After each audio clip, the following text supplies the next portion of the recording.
All right. So this is the third and final session in a three-part series that we decided at DNKL would be helpful, especially to folks who are contemplating entering the tantric path, but also beneficial to anyone, including existing tantric practitioners. In the first two classes, we focused in the first one on trying to point out some of the differences between the Sutrayana and Tantrayana path.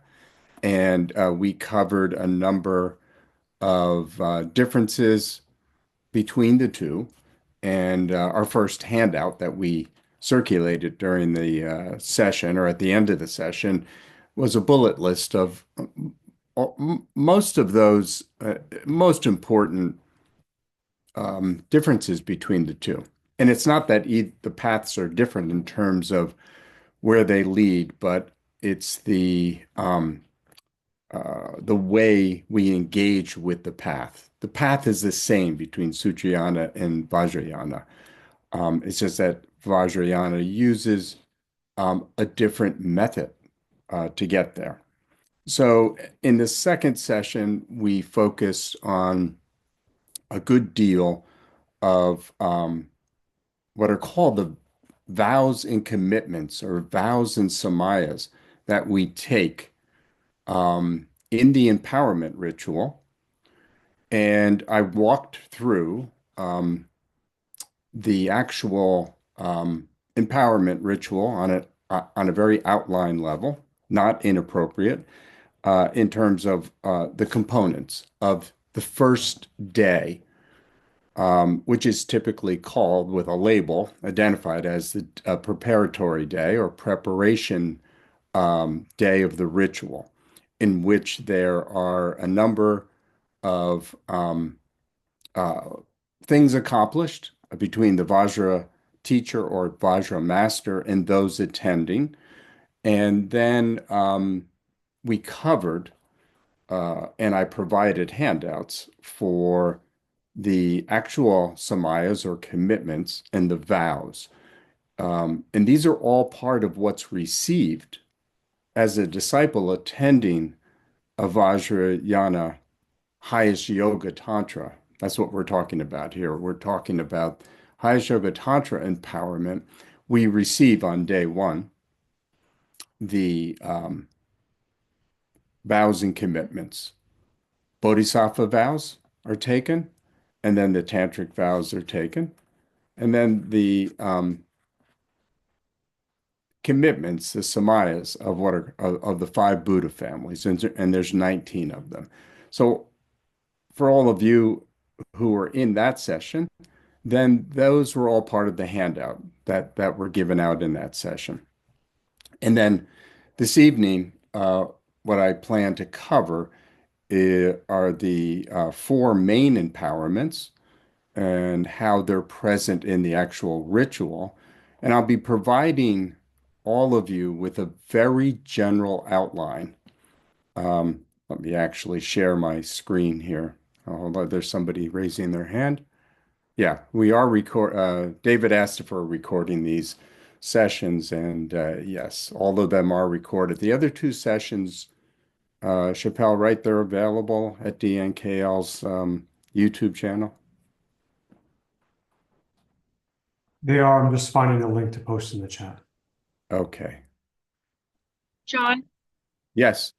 is it all right if I just mention one thing about how you described kind of the general outline, unless you covered it? Because this one's running a little bit different for those that are coming, did you mention that because we start off with a half day and then a week and we finish, it's only a day and a half, this Yamataka empowerment that's coming up? Yeah, I'll mention that as we get Okay. there. Okay, great. Thank you. Okay. And also, Louise said that she couldn't hear me. It sounded like gibberish. Are we having a problem with audio? Anyone else? You are crystal clear for me, You're clear, John. and I'm driving. Okay. So, Louise, I'm not sure what the problem might be. might be worth, if it's continuing for you, to maybe try to re-log in. Sometimes that helps. Um, so what Gloria was bringing up is making a direct reference to the upcoming empowerment ceremony that Shepherd Joji Rinpoche will be giving at DNKL. The preparation day will be this coming Sunday in the afternoon. Prior to that, on Saturday and first part of Sunday, he's doing a teaching on In Praise of Dependent Origination, a text by Lama Tsongkhapa, which is very auspicious and appropriate, of course. Um, and then the following Saturday, May 10th, I believe it is the day that he'll be doing the main section of, or day two, which I'll be going over. Again, only in an outline fashion.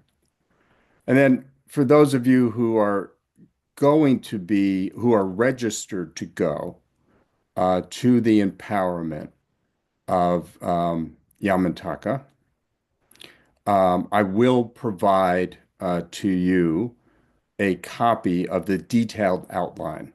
It doesn't explain, doesn't sort of let you into the specifics of the empowerment, which is not appropriate, but it does allow you to have a 30,000-foot view outline of like what is transpiring. And it's very helpful in the sense of keeping you anchored and allowing you to spend more focus on being in the actual meditation.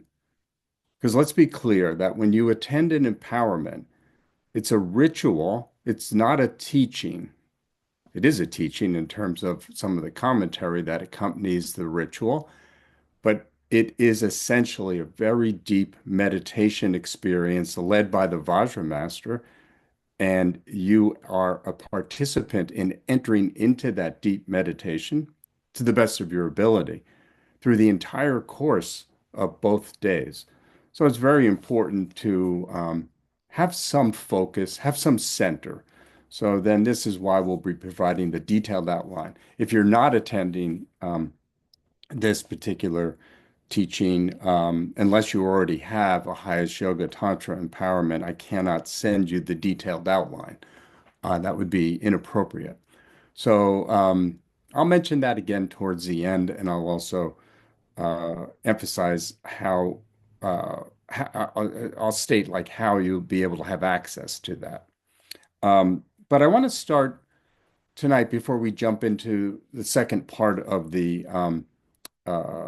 empowerment walkthrough to just start with just a quick recentering of our focus. If we're going to be entering the tantric path, it's very, very important that we make a clear commitment to recommit, if you will, as Sutrayana Mahayanist practitioners to having a clear understanding of what foundation we are supposed to put our tantric practice on.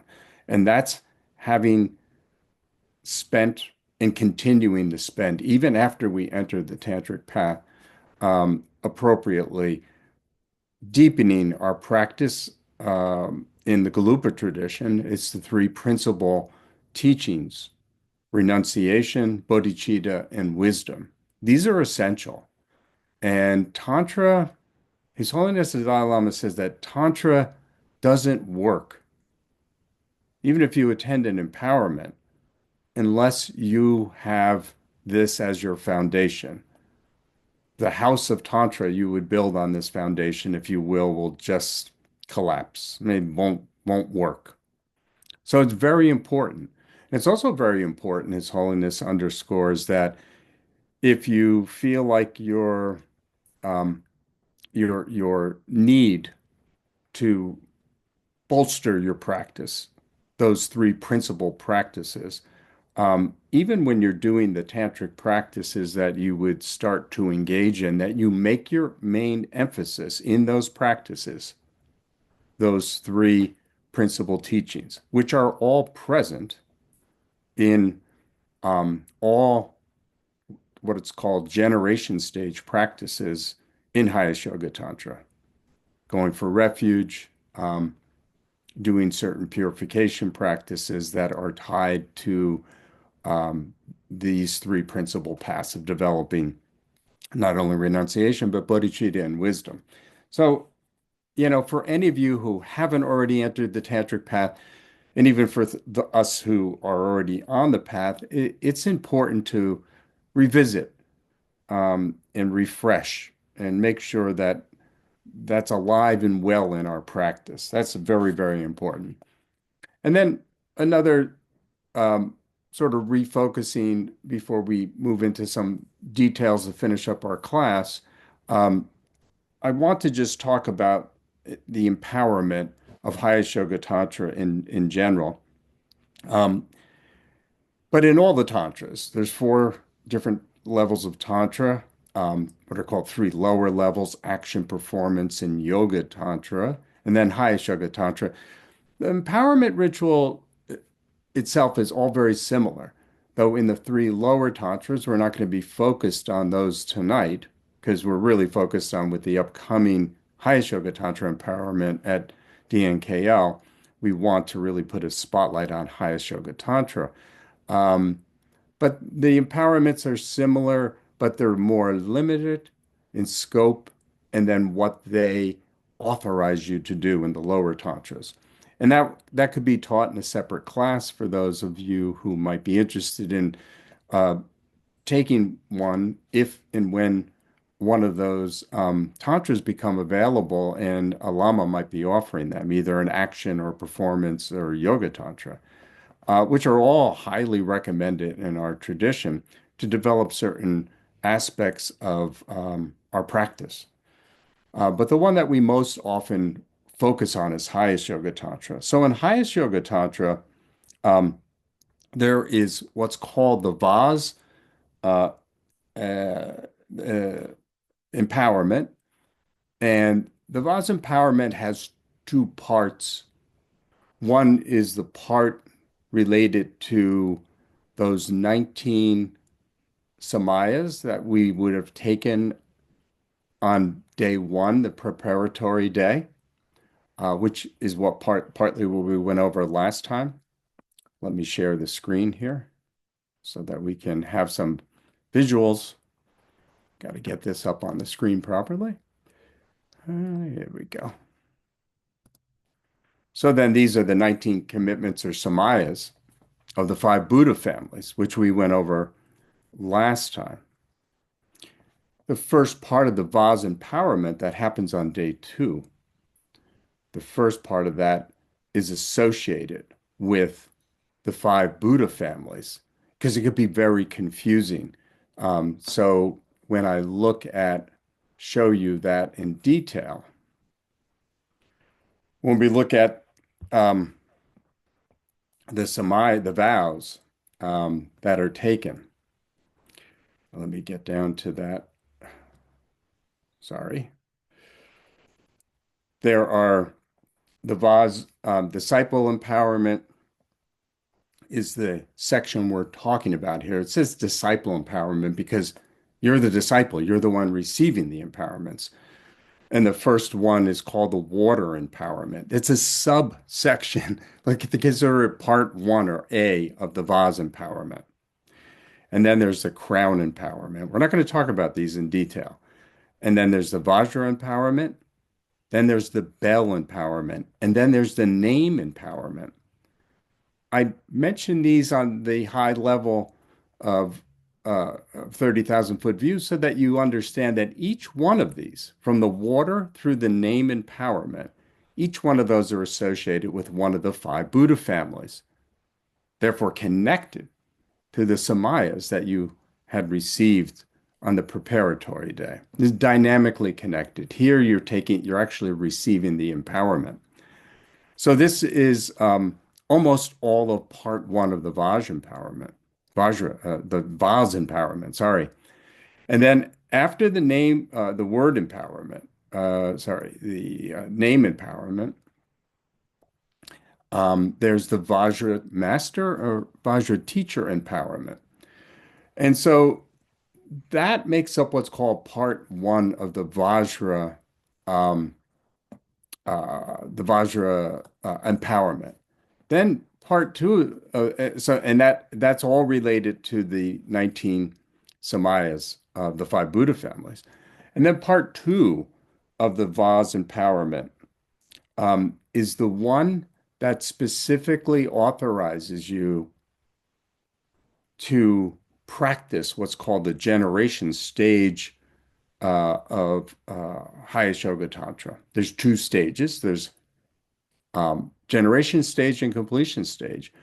And when we do the generation, are authorized to do the generation stage practice in that part of the Vaz empowerment, uh, it purifies one's stains of body and places the potential to attain the body of the deity.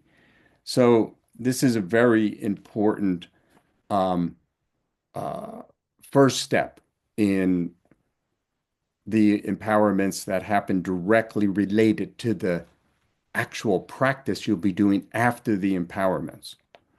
So that's the Vaz empowerment. That's the most confusing in the sense that there's those two parts, and the first part has a subsection that are directly related to the five Buddha families and taking empowerments related to each one of them.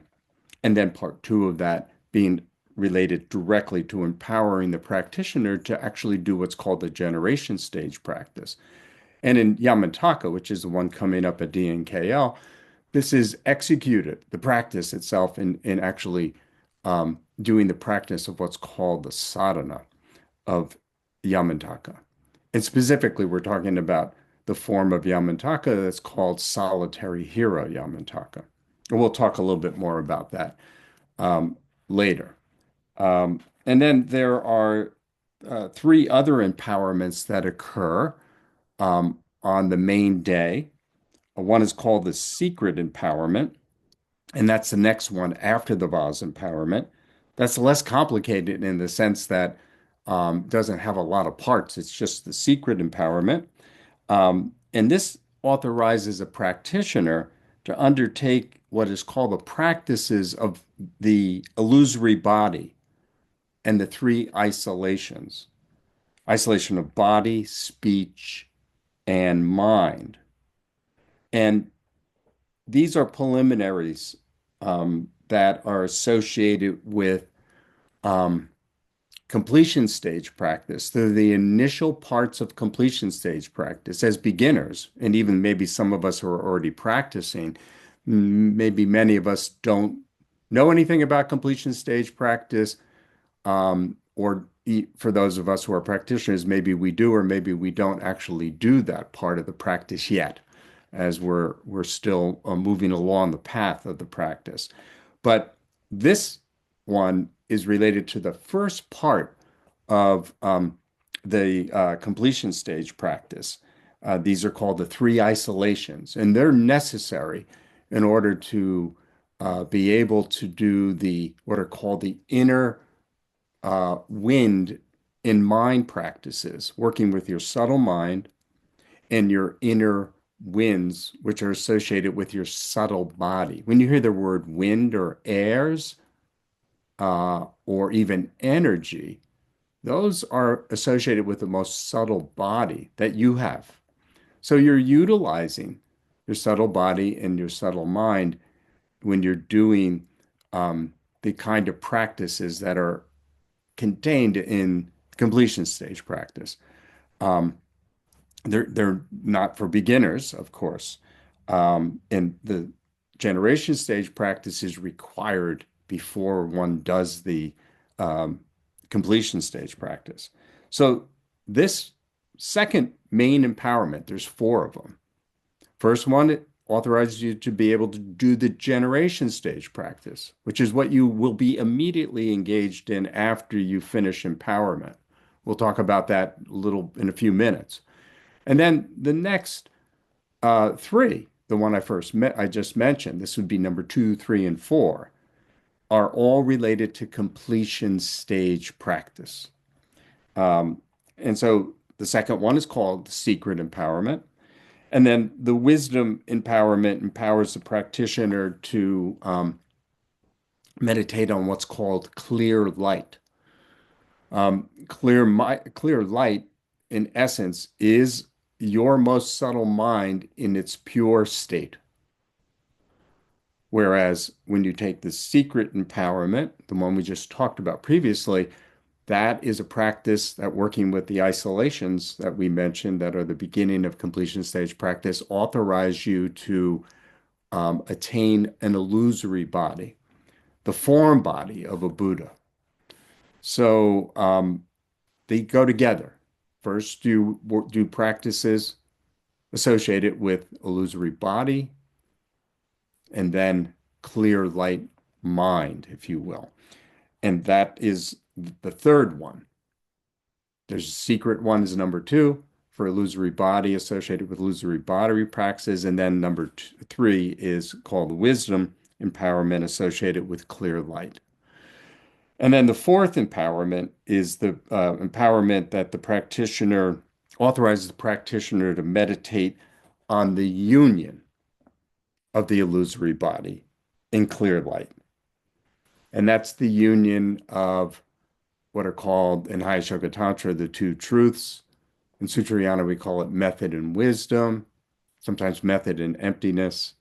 But essentially, this is the union that is reached at the point in one's practice when you finish completion stage practice. When you finish completion stage practice, you are reaching the fifth and final path of attaining Buddhahood, which is called the path of no more learning. Up to then, as you're doing all the practices associated with the three empowerments you receive, called secret, wisdom, and word empowerment. Sometimes word empowerment, by the way, is just called the fourth empowerment. Then I should have this one on the screen. These are the four empowerments I've been rattling on about right here. So the fourth empowerment is the one that is you receive during the empowerment ceremony that authorizes you to actually reach the path of no more learning. When you're doing completion stage practice associated with the secret empowerment and the wisdom knowledge empowerment, you're actually doing on the path of what's called the learner's path. It's the actual path of working with your subtle mind and subtle body, which are very, very deep meditative practices that will then reach the next step, which is associated with the fourth empowerment, which is the path of no more learning. So that's a 30,000-foot view of like, okay, like I'm going to receive these empowerments. What are they? And what are they going to do for me as a practitioner? So they're all progressive, as you can tell. His Holiness the Dalai Lama underscores how these practices are meant to be taken in a progressive manner, starting with the preliminaries of renunciation, bodhicitta, and wisdom, which are we have in common with Sutrayana practice. So His Holiness likes to talk about how, as Tantric practitioners in the Gelugpa tradition, we want to be known as practitioners who do both Sutra and Tantra joined together, if you will. So this is really important. But what further words I want to share with you about empowerment is that when you're actually there, even if you're a practitioner who's already been there, the most important thing is remember I said that this is a meditative experience. You're not sitting there passively. You need to be engaged to the best of your ability every single moment you're there. The Vajra Master and the Vajra Master's translator will be guiding you. But you have to listen and pay attention very closely. So, for example, when you're receiving the Vaz empowerment, there's a lot of activity going on around you, assistants who are going around and doing activities that are involving you and engaging you. But you want to try to pay close attention to what's actually going on and try to meditate. So, for example, there'll be an opportunity where during the vase empowerment, during the crown part of the vase empowerment specifically that I mentioned, um, uh, that it's touched to the crown of your head. And when that happens, you have to follow the directions that will be given to you at that moment. I don't need to go into details, but you have to try to um, experience the flow of nectar coming down into your body, purifying your body and mind of all defilements. This is a meditation practice. And when your body is filled with the nectars, your mind has to make its best attempt to whatever the best of your ability is to experience great bliss.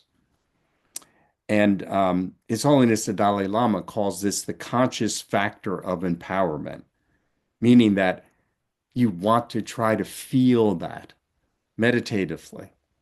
And you can feel it viscerally, like as a real feeling of blissful joy. Um, but His Holiness says it does affect the quality of receiving the empowerments. This seed, what's called the seed of that's planted, that's coming from the Vajra master at that point. So this is called the conscious factor of empowerment. It's when you experience that purification of nectar and great bliss, that it causes great bliss. That's a seed that's planted in your mind stream so that in the future you'll attain an actual body of a Buddha. And then His Holiness describes another more abstract um, factor that's also included when you are receiving an empowerment. And matter of fact, he calls it abstract composite. And that's essentially just having when the empowerment's being given. And you'll know when it's being given if you're paying close attention, especially to the translator, unless you understand Tibetan. Then you can just listen directly to the Vajra master. But you're not passively just sitting there. This is what His Holiness is trying to tell us. And I'm sharing with you tonight because this is coming from His Holiness the Dalai Lama. Be engaged. It might be a little tiring, but it also at the same time can be invigorating. Don't let yourself slip um, out of focus to the best of your ability. Um, so he says this is very, very important, that it actually strengthens the quality of the seed that's been placed in your mind stream to ripen in the future during what's called the resultant stage. That's the stage where you actually reach the path of no more learning.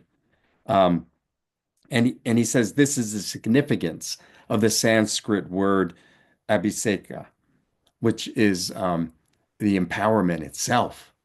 Uh, and this is repeated when you receive, each one of the empowerments. Um, you want to try to envision with each one of the empowerments that are being given to you.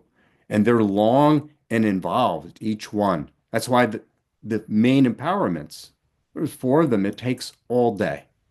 It takes all day. But you want to envision with each one of them, um, like a sprinkling in the sense of sprinkling seeds like in a field that will then grow and mature into a result. Think of your mind stream as being a receptor, fertile soil for receiving each one of these empowerments when they're given. And this is sort of the composite, abstract composite idea you want to hold in your mind. His Holiness calls it abstract composite idea. Um, so factors of visceral experience conjoined with that visualization of seeds being planted, purifications occurring. And again, details will be flowing moment by moment through the empowerment. So inappropriate for me to talk about it beyond the 30,000-foot view. That's not the point, to know that. Um, And then the other part that we want to try to know about um, is sort of some of the other mechanics of what happens during the ritual. During last week's session, I did go through the first day. I went through generating motivation and then the bestowal of the inner empowerment. That's the one where we, as disciples, are born right at the beginning. It's the inner empowerment. We're born um, from the union of the Vajra master and the Vajra master's consort um, as the Edom, and we are the child. We're now a Vajra brother or sister attending this sacred ritual. And that's the other part of the meditation. With as best as you can, use your what's called single pointed concentration right from the beginning to imagine right from the beginning that you are no longer yourself, meaning ordinary self. You are trying your best to have that appearance in this birth that occurs from the inner empowerment of being the actual deity. You don't have to have an outward visual, detailed understanding of it. How could you? But more important is that your mind holds that idea that I am now born as a Vajra child, and try to hold yourself there through all of these rituals that occur then moving forward. That's why that happens like right at the beginning. And then there's the recitation of the petitioning prayers, um, where it's all part of like you making a commitment to the Vajra or mantra method. Here they're using the word on the screen, mantra method. Then, then from there we take the vows, which we went over last time. Again, there's the 19 Samaya vows, and then there's um, which I gave you this summary of the root downfalls of the the Tantric vows.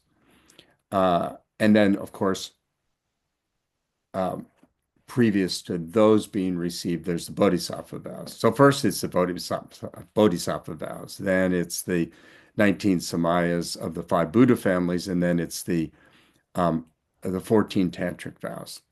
So that's what's happening here. And then there's a bestowal of blessing on the body, speech, and mind.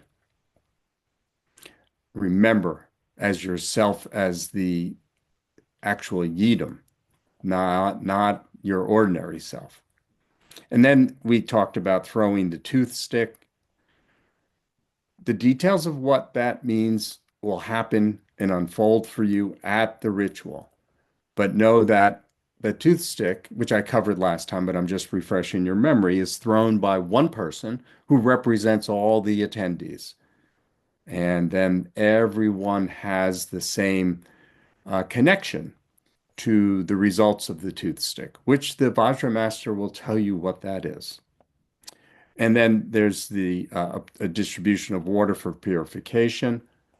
Then there's the circulation of kusha grass. There's a long stem of kusha grass and a short one. Um, and then there's the circulation of a protective cord. And then all of that's capped by the Lama giving you inspirational words to generate joy, to bring joy into your heart, that at the conclusion of the preparatory session, you are so blessed to be in this position for what will happen on day two.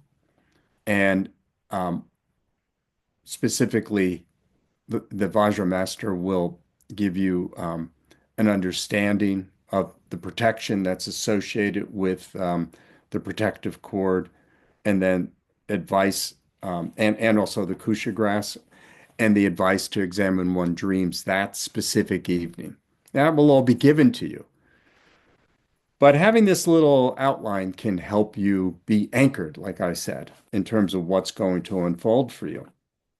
So this is important to just sort of go over that one more time.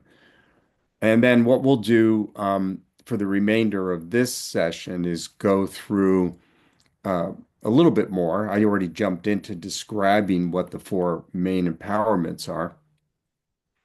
Um, and then, but we will do a little bit more talk about the main section for disciples. There's a whole um, part of the ritual that the Vajra teacher or master undertakes on their own in preparing ahead of time before there's the actual empowerment ceremony itself, which we don't need to talk about. That's not for us. We're not Vajra masters.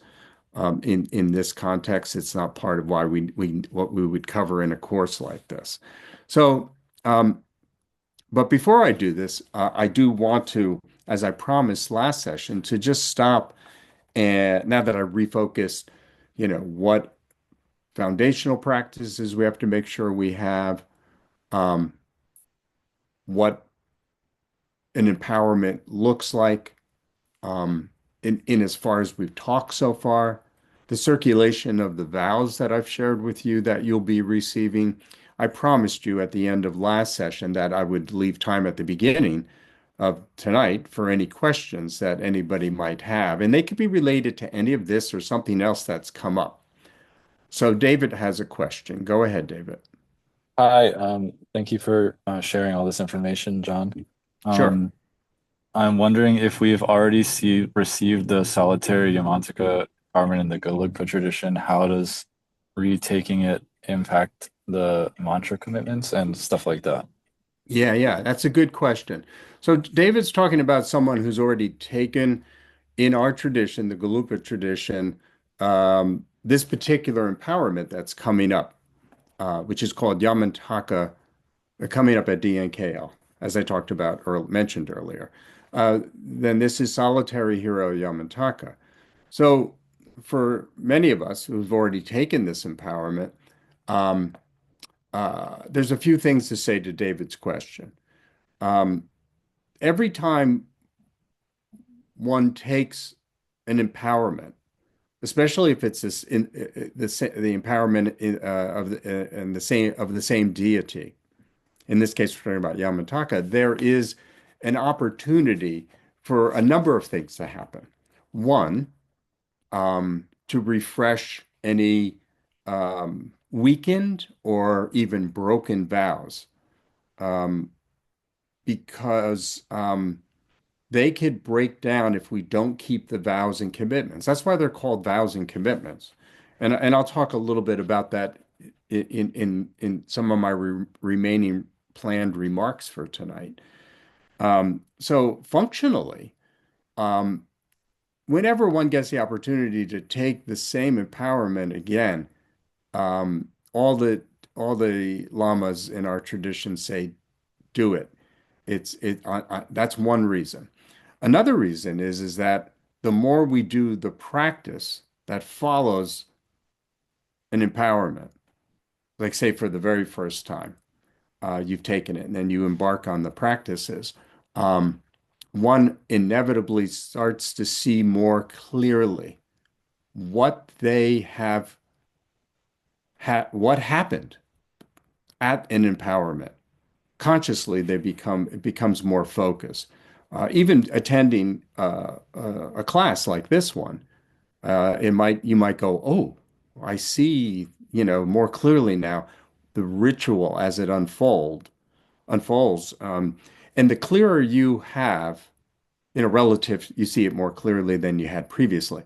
The clearer your understanding is of what you're partaking in and trying to follow the advice, even what I was just talking about, of having maybe through the practice you've already been doing, you might have deepened your meditative concentration, and you might have deepened your ability to generate yourself in the form of the yidam and hold that through the entire practice of the ritual, the empowerment ritual.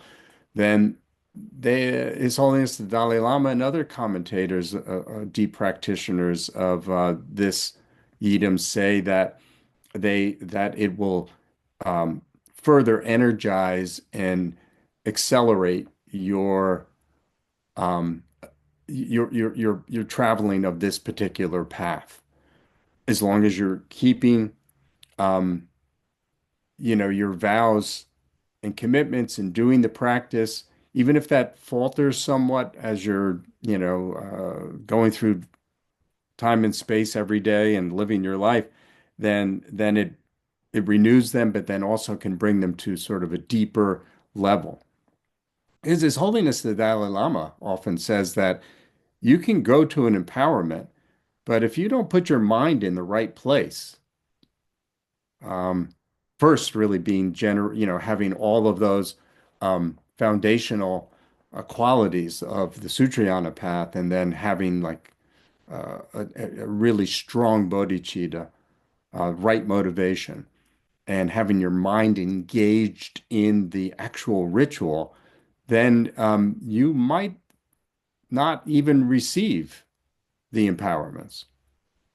So they say that's another reason to attend, because it might not have fully, uh, engagement with the empowerments might not have fully been received by you as the disciple. Not for through any fault of the Vajra master, but maybe one as a disciple is not fully ready. So I highly recommend it to be safe as a committed practitioner to take them again and take them as often as possible from the practical point of view to the enriching side of things, if you will, and also as a safeguard to, in case in an earlier receiving of the empowerments, maybe some of them weren't actually received or they were weakly received. Because Tantra is very alive.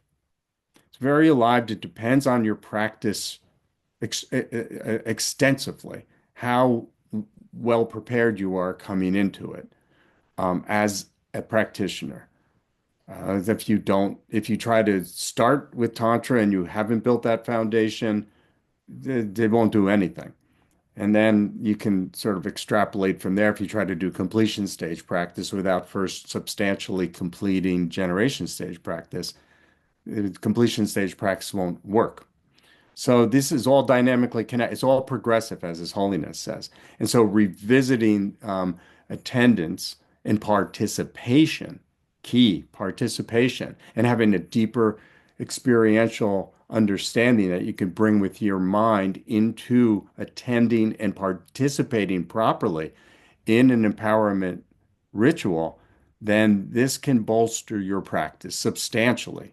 Um, and so that I think that's the best I can answer your question, David. Any Thanks. other questions that anyone has regarding anything I've presented thus far, or even just has come up for you as you're thinking about, or preparing to come to the, especially if you're preparing to come to the upcoming empowerment at DNKO. All right.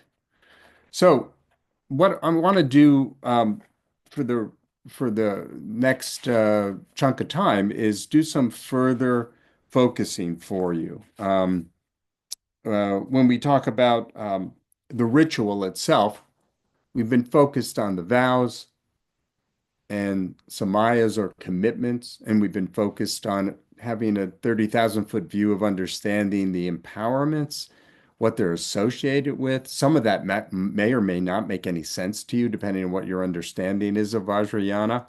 That's all okay. Even my just presenting this 30,000-foot view will plant some seeds for that could ripen in the future for you. So we'll sort of give you some more dynamics here. Um, when you take and decide to do a highest yoga tantra empowerment and participate, um, one of the most important things is that you are entering the the universe, if you will, the world of the yidam in question. Here we're talking about solitary hero Yamantaka, and that doesn't just include Yamantaka as a emanation of the Buddha, but it also includes, and most importantly, in highest yoga tantra includes his environment, what's called his mandala. So when you do an empowerment in these special highest yoga tantra practices, such as Guhya Samaja, Kali Chakra, Yamantaka, Chakra Samvara, they all, the empowerment ritual has to take place in when you receive all the empowerments, that has to take place within the Yidam's mandala. So the other part of that you'll see here up on the screen is that you enter, you have entry into the mandala. So you want to be able to follow very closely the Vajra Master's directions on how that is undertaken. And there's, again, we're not here to go over the details of that. Um, but it's important for you to know, just at the 30,000 foot view, that when you do this ritual, you're not sitting in the temple at DNKL. You are in Yamantaka's mandala. You'll be brought into the mandala during the ceremony, and you receive all of your um, empowerments there. And this is called the divine abode, the divine palace, the mandala. There's different words for it, but this is the pure environment of the Yidam. And just as we need to have our mind focused on um, our seeing ourselves, as we discussed in the first session, as being inseparable from the Tantric Master, and the Tantric Master being inseparable from the Yidam, we need to experience the mandala as being inseparable from the Yidam and the Tantric Master. During the ceremony, the Tantric Master is the Yidam. And actually, we're supposed to experience the Tantric Master, the Tantric teacher, that way, ideally, all the time. We're talking about 24/7, ideally. So it's important to understand that it's a very sacred space. It's a purified space, even purer than the temple where Chappelle is sitting right now. He's sitting there in the temple. Um, and so this is something that you want to have a heightened awareness of during the practice. There's different types of during the ritual. There's different types of mandalas. There's sand mandalas. There's body mandalas. There's um, different types of mandalas. Um, Yamataka doesn't have a body mandala. We're going to we utilize what's called a concentration mandala. That's one that we generate in our mind. You'll be led into the mandala by the Vajra Master.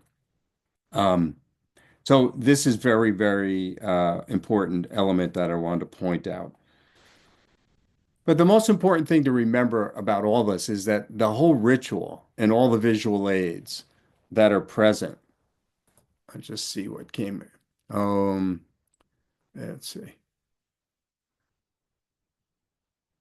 Okay. Yeah. Thank you. I'll be the one who sends you those hands out. One of the participants is looking for the handouts, and I will make sure you get all of them.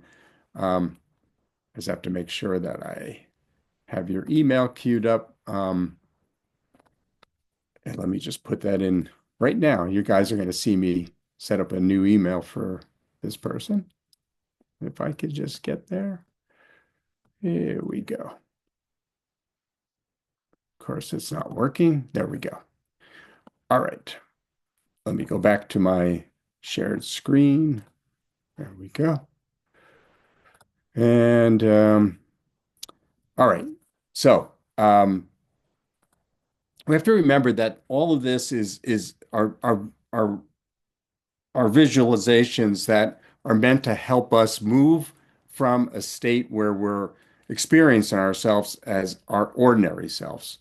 Because in Vajrayāna practice, especially in highest yoga tantra, one has to transform one's experience of oneself from your ordinary self to actually taking on the divine appearance yourself of the Yidam in question, and also his environment, the mandala, and all the details of those you learn once you start doing the practice, which comes subsequent to the empowerment. And without the empowerment, you can't actually do them. I mean, you could do them, but they wouldn't have any effect. The empowerment is the key. So, so this is very, very much an important aspect of what I wanted to make sure you understood. Um, and then also, uh, when we talk about these kind of details that are associated with entering the mandala, again, only for those of you who will be attending the upcoming empowerment. I can't send it to all of you unless you tell me that this is like what you are going to be attending. I will send you this detailed outline, um, and you Hey, will see. John. Yeah, Yeah, sorry. Anyone, the way that we're doing it is the people who registered will get any handouts. Not for this class, but for Yamataka. Would that make it easier? Or yeah. maybe not, because maybe they, I'd like to be able to circulate this detailed outline to right, whomever's committed to coming okay, ahead of time so that they can review it. okay. Because Um, I have that list right now, okay, good. So at then, least for those who registered. Yeah. right. So maybe you and I can Yep. we Yep. can And get then, yeah, and then anyone online who hasn't registered and does want to attend, if you could, that would be great. Um, that way you'll get handouts, but also you get lunch. yeah, you get lunch too. That's important because we have a head count for lunch. Um, so as we talk a little bit more about just the a little bit beyond what I've already outlined about day two, when you come back for the second day, you would have left off at the end of the first day where you're given instructions on trying to pay attention to your dreams that night and instructions on what to do with the kusha grass as a tool in that process. All that comes from the Vajra Master. But then he will give you a talk at the beginning of day two about the interpretation of dreams. You want to try to remember whatever you dreamt that night, write it down if you can. And then as disciples, we make a request for entry into the mandala. And then when you first go into the mandala, you have to enter with a blindfold. That actually be given to you. You'll be outside to start. Details of that, all for the Vajra Master. And then all of what's outlined here are details of like the activities that are going on, which could be very distracting in the sense that it would be hard for you to hold your meditation, but you want to try very hard to hold your meditation. And that's why I don't want you to be um, sort of disturbed by, hey, what's going on? Why am I doing this? What's happening? Why am I being given this flower garland? Why am I being given a blindfold? Why am I being given a protective cord? You'll hear that in terms of details, not from me tonight, but from the Vajra Master. That's what's appropriate. Again, not for me, but at least this orients you enough to know, okay, this is happening. This is supposed to happen. And it can be help with giving you an opportunity to focus, remember what His Holiness said, meditate, pay attention meditatively speaking. So in this outline, that's what all of this is. So I don't want to go into any other details about this. The most important thing is that when you look at this outline, if you are attending, you'll get this again. You'll understand what's it mean entry into the mandala. That's where you're going to receive the empowerments.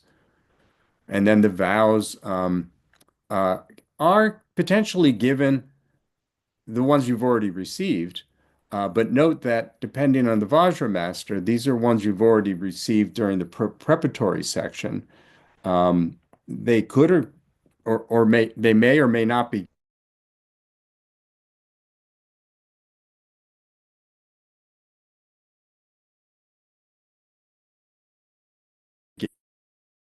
You may receive the vows during the preparatory section. When You you may froze a few seconds ago, I'm not sure if it was the same case for everybody else. say that again. Oh, I dropped out. For like 8 It seconds. had, yeah, it happened to me too. Yeah, I see my internet is like struggling. Can you hear me now? Yeah, you're good now. It was just for that brief time. Yeah, I see. I can see my internet connection is like acting funny. It gives you a message that it's unstable. So interrupt me if it happens again. So, um, so the idea here is that you have to be prepared as you have some awareness of like what I'm giving you in this outline, that you may receive the vows on the first day, you may receive them on the second day, you may receive them on both days. They might be repeated. So this is just, again, it's up to the Vajra teacher, the Vajra master. And there is no hard and fast rule. It's a variant that's acceptable based on what they're doing. But the most important thing to understand is that you'll be receiving the vows and the empowerments between the 2 days. It may happen the way I just said. That's the one thing. And then, as I said, there's all these steps you'll go through process wise that involve allowing you to enter the mandala grounds and circumambulate and do prostrations, take oaths, and then entering the mandala, being able to see the mandala, and then the whole process. And there's a whole bunch of parts associated with each one of the empowerments. So then this is an important thing to underscore. Um, just know that they unfold like this. There's more parts to the first part of the vase empowerment, the water empowerment, and then once you get through these for that, then they don't need to be repeated. You'll see it's just the performance, the essence, conclusion, the proclamation for each one of the following ones. I already mentioned how these first five are associated with the five Buddha families, the Vajra teacher or master empowerments related to giving you an empowerment that will enable you to eventually, after you do additional practices, to actually uh, be qualified to be a Vajra master yourself. I already talked about the secret empowerment, the wisdom knowledge empowerment, the fourth empowerment, sometimes called the word empowerment. And then at the end of the ritual, there is what's called the Tantric discipline and prediction process. This is all details that all of these specifics may or may not happen. This particular outline is related to High Yoga Tantra ritual of Guya Samaja. And so there's slight differences, but as I said earlier, they're essentially the same for all of them. So this is a good guide. But please, please, please, as you might actually receive one of these outlines and pay close, close, close attention to it, if something's skipped or the Vajra master doesn't do it, it's not skipping anything. It's just variance in the ritual. This is meant to be like a general guideline for you.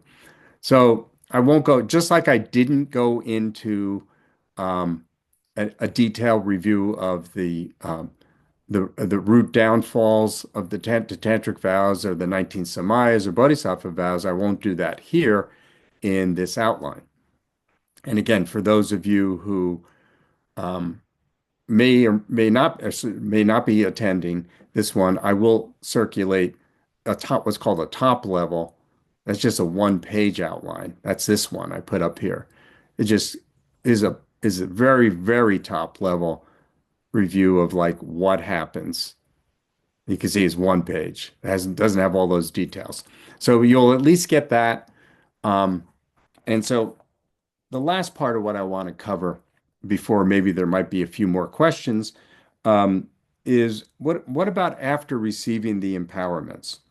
Um, so um, His Holiness the Dalai Lama says for newcomers, he highly recommends, which I've already covered, like focusing on refuge, bodhicitta, and emptiness within the sadhana practice. You're going to be receiving something called the sadhana practice. Um, and and even as you might need to go back to the Sutrayana path and do analytical, especially analytical meditation, which is different than highest yoga tantra meditation, especially to understand emptiness more and more and more clearly. He says that will be a direct benefit to helping you with your generation stage practice. So that's a general comment.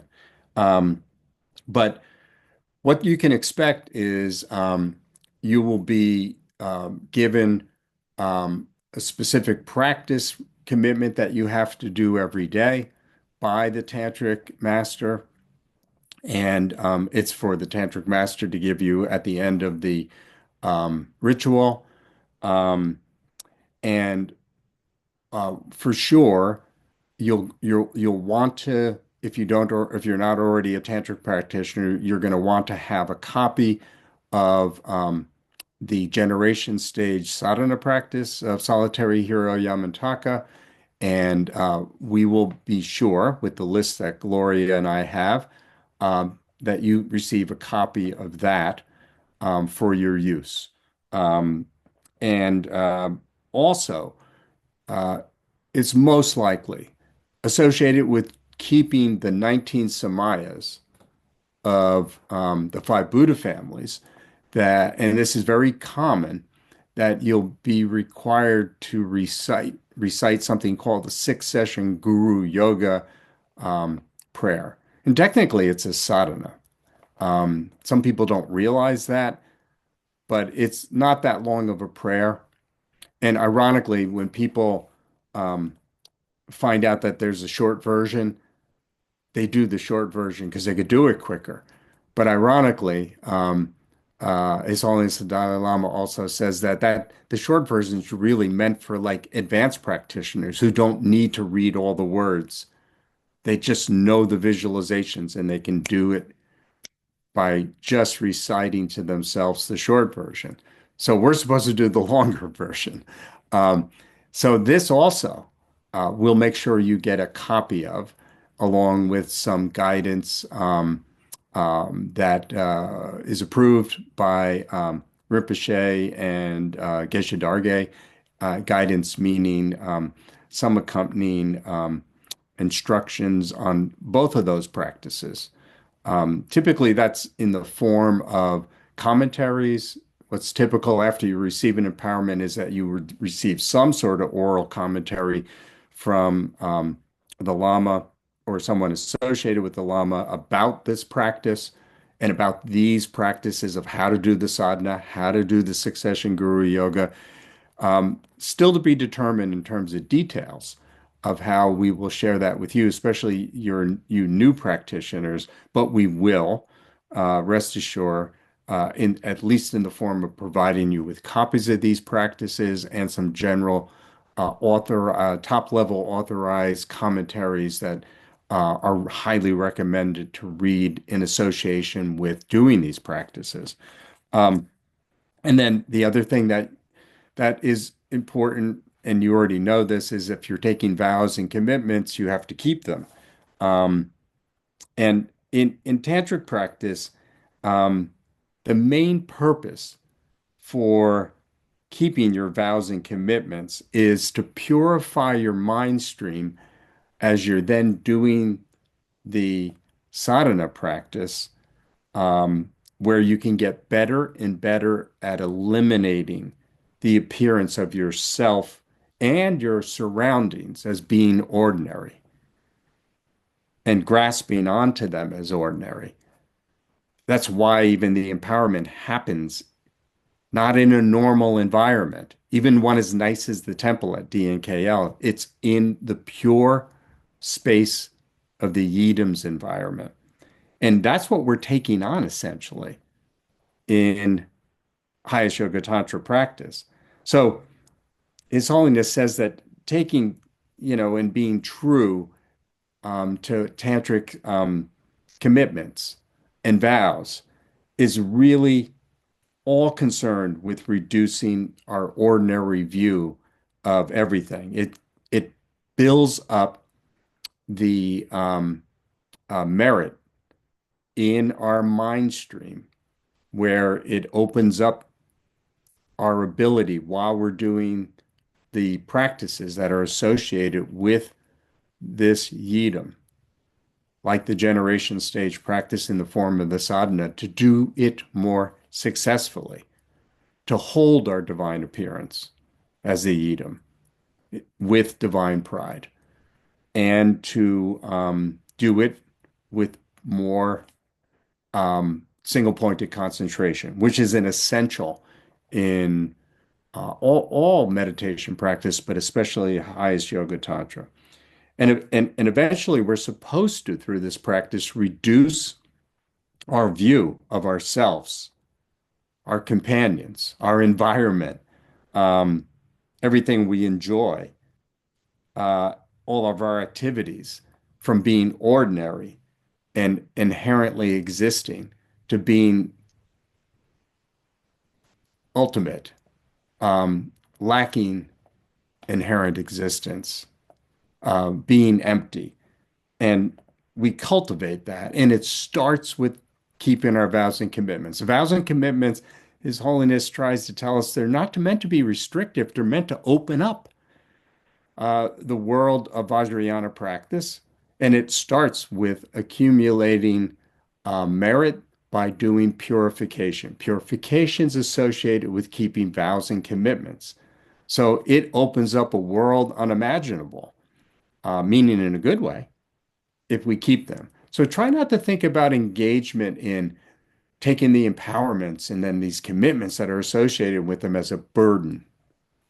They're not a burden on us. They're liberating. So this is another important thing I want to emphasize.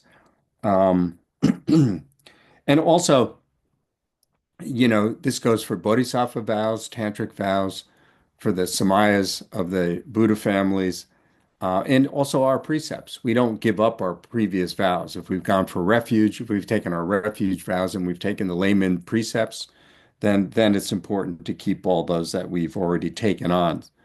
So we're doing these kind of commitments in addition to our other commitments.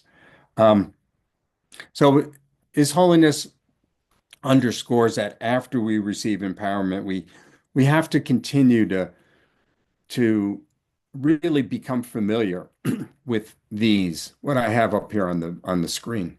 Really know them. You should be able to say Buddha Vajrayāna and know the six commitments. Akshobhya, there's four. Ratnasambhava, there's four. Amitabha, there's three. And Amoghasiddha, there's two, and what they are. And then when you're reciting the six session Guru Yoga prayer, they're embedded within that prayer. And you should know where they are. And they should aid your experience of that particular practice.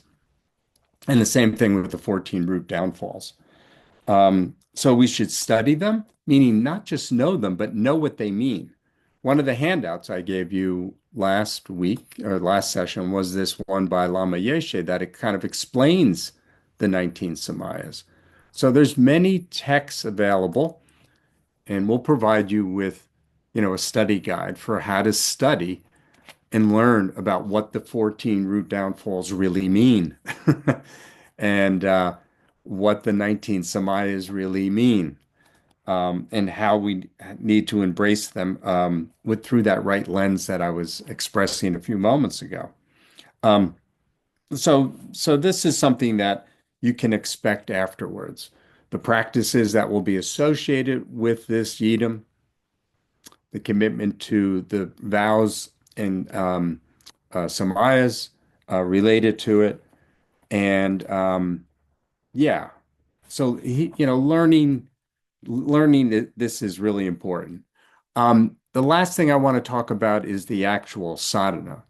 As I mentioned, you'll be practicing something called generation stage, And you'll be doing it in the form of the sadhana of solitary hero Yamataka. This is a blueprint of how to actually do the specific meditations. There's a cumulative number of meditations that you do throughout the sadhana. There's a number of meditations present throughout the sadhana. Some people think that the sadhana is something you should recite and learn and memorize. It's not. When you're a beginner, you have to learn it, so you recite it. But the goal is to learn it so well in the form of all the visualizations that and activities that you're doing that you no longer need to recite it, that you get to the point where you can experience it in deep meditation. Um, and this is important. You might say, well, why are you bringing that up now before we've even taken this empowerment? There's one, there's two reasons. One, you need to know that. Um, and and you need to also know like what a sadhana is. A sadhana is these were originally written in Sanskrit, and then they were translated into Tibetan, except for the mantras. They remained in Sanskrit. Um, but they the way that they were then translated into written form for us to experience as Westerners are actually um, practice done by lamas who do this practice. So, for example, like Pabonko Rinpoche is a famous Galupa, uh,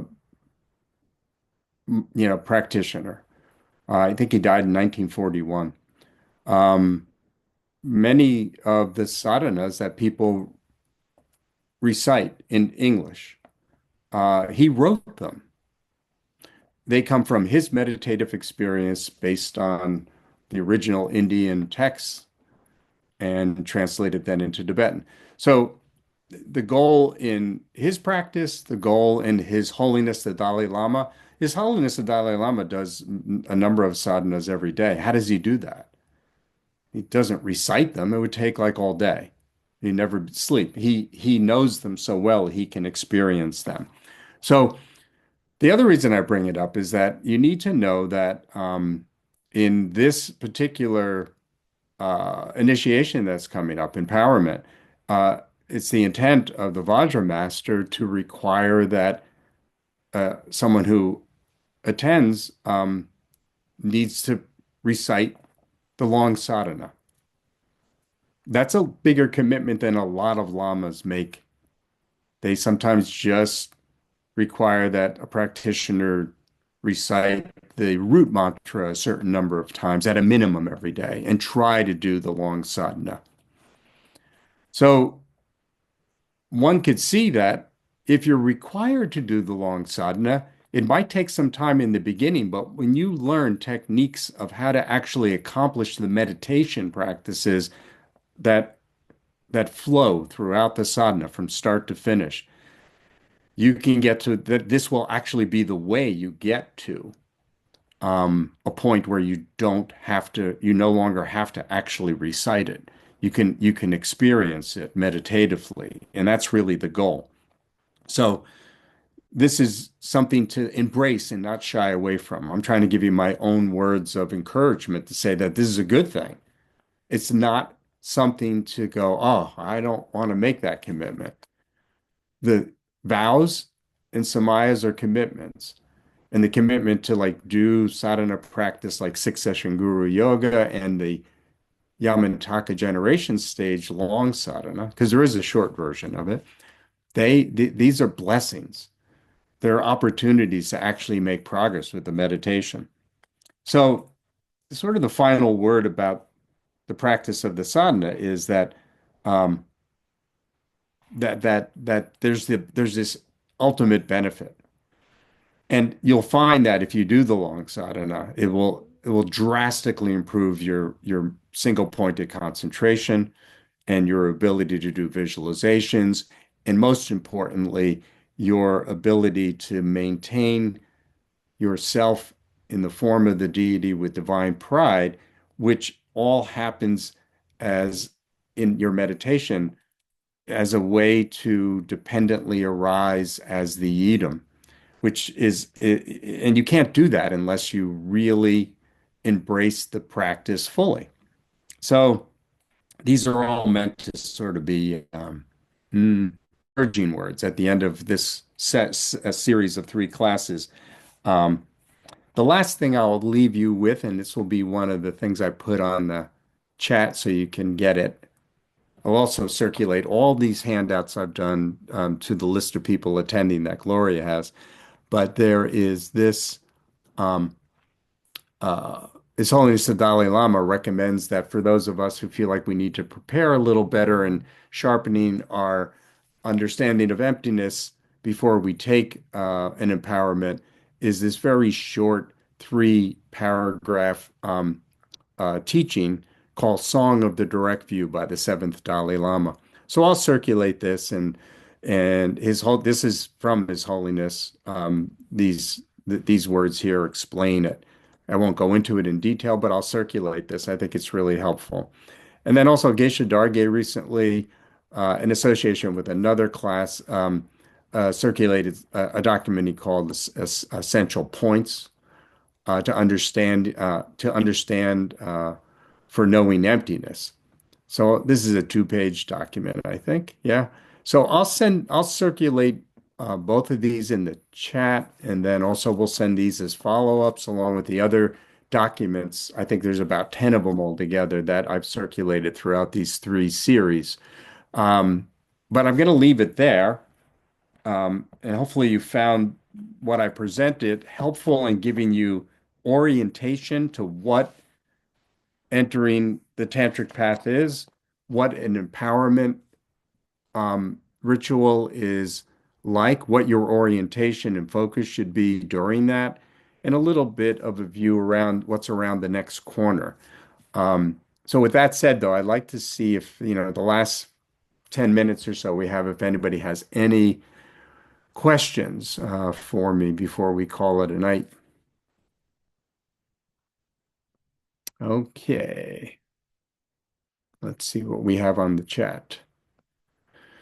Yeah, we will forward the handouts. And yeah, so some people are giving me their emails. Chappelle,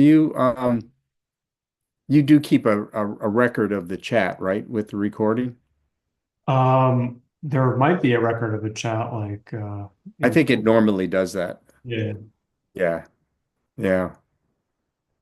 So I could just pick these up right now. Let me do that.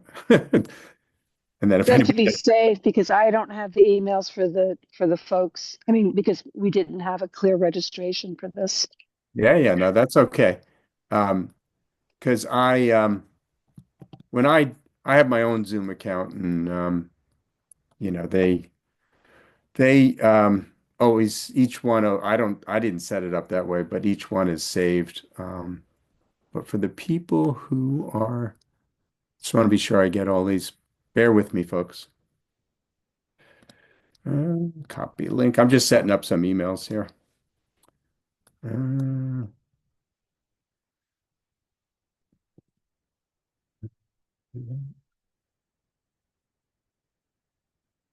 right.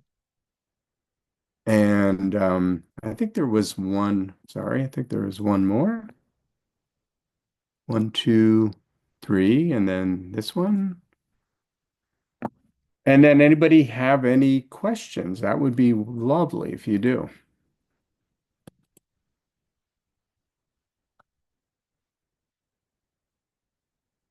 No questions. Comments? I do, John. Go ahead. So, able to attend, can some of the documents be sent to me? Can you say that again? You broke up. If I'm not able to attend, can some of the documents that you're going to be sending out be sent to me? I could send all of them to you except the detailed outline of the empowerment ritual unless you're somebody who already has received a highest yoga tantra empowerment. I, yeah, I have. I have a Chittiman, and my foreign tongue is very poor. Chittamandi Tara Yeah, yeah. empowerment, Okay. All right. Let's see. and it's the JHL 0221 at Yeah, yahoo.com. yeah, I got it. I may have given you the wrong one. I may have to send it to you again. I may have given you because I'm having an email, but I'll send it in right now. Thank you. Okay, no problem. All right. So, any other questions? Did I do such a terrific job that nobody has any questions? That's amazing. So, are some of you, let me ask you a question. Are some of you planning on attending the series, the upcoming empowerment? Yes, some of you are. I am. You know that? I know that. I'll be there too. I'll be there. Good. So hopefully we will see some of you. And John, yeah, I have a question. There's a good. new translation of from the DNKL committee of the long sadhana, a more condensed version you had said last time, I believe. Yes. Great. Thank you. Yeah. And it's still a work in progress. I'm not sure if that's something that we'll be using um in terms of an aid that we were just talking about as far as sharing with people who might need a copy of the sadhana to practice. We'll see, but we'll send something appropriate. That's for sure. Yeah. Thank you. All right. I've got a question, John, Yes, please. if you can hear me. I can. Yeah. Okay. So, quite often we view I guess you call him the master or if it was perhaps Gyume Lobsang Jampa Rinpoche who gave us the empowerment. Are we during the empowerment envisioning him as himself in any way, or are we only envisioning him as the Yidam? And so we're getting the empowerment from the Yidam. And how do we associate that Yidam with him when we see him later after the empowerment, when we think of him outside of the practice?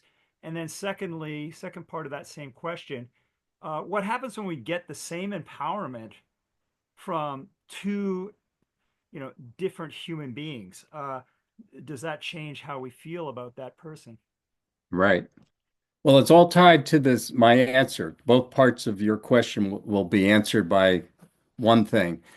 Um, when you're a tantric practitioner or about to become one, as I mentioned right at the beginning of the empowerment ceremony, you become you take what's called the initial empowerment, and that empowerment is actually one that transforms you into a Vajra um, uh, brother or sister, if you will, a child of the Lama.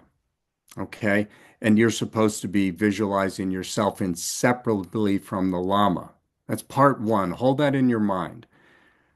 More importantly, you're supposed to be experiencing the Lama as inseparable, take that literally, from the Yidam. The Lama is the Yidam, not inherently. If you understand emptiness, then this should not be a problem. You're not parsing who the Vajra master is as like this human being or that human being, right? It's that the Vajra master is being experienced as inseparable from the Yidam, and as you are in that particular setting for the entire length of the empowerment, you're to experience them as that, and you're to be experience receiving the empowerment when you enter the mandala from the Yidam. And when to the second part of your question, or is an in-between part, when you're not, when the empowerment's over, how should you be experiencing the Lama? First, we'll start with ourselves again. Ideally, once you do the sadhana practice, which we can't talk about too much because there might be some people who are in this session who haven't taken an empowerment yet, but at the end of the empowerment, you generate yourself. And with this Jidam, we're talking about Yamataka with one face and two arms. And you get off the cushion and you're supposed to be in that form in your mind. Okay, we're not talking about walking around physically as if you're thinking you're Yamataka. We're working with the subtle mind here. And so you're supposed to appear in that form. And you're supposed to start to experience your environment, all of phenomena, as being the pure mandala, the environment of Yamataka. And you're supposed to be experiencing um, the lamas who you might have, like it could be one, two, three, four, five, six, doesn't matter how many lamas you might take initiation from, even into the same practice, as being inseparable from that yidam, and you should always experience them that way, ideally. Now, we're not very good at it practice, so we probably can't do that.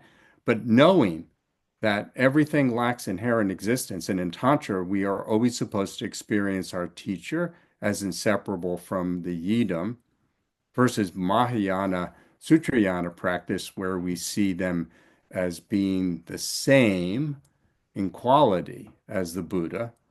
And then in Hinayana practice, we see a Lama as representing a Buddha. So there's difference. You see the difference. So hopefully that answers your question. And I think the more you understand emptiness and experience it in your practice, that becomes very fluid. It's like how Yamataka is just a manifestation of Manjushri, and Manjushri is just a manifestation of Vajradhara. It's like, oh, yeah, of course. It's like, infused with ultimate bodhicitta. So hopefully that helps, Richard.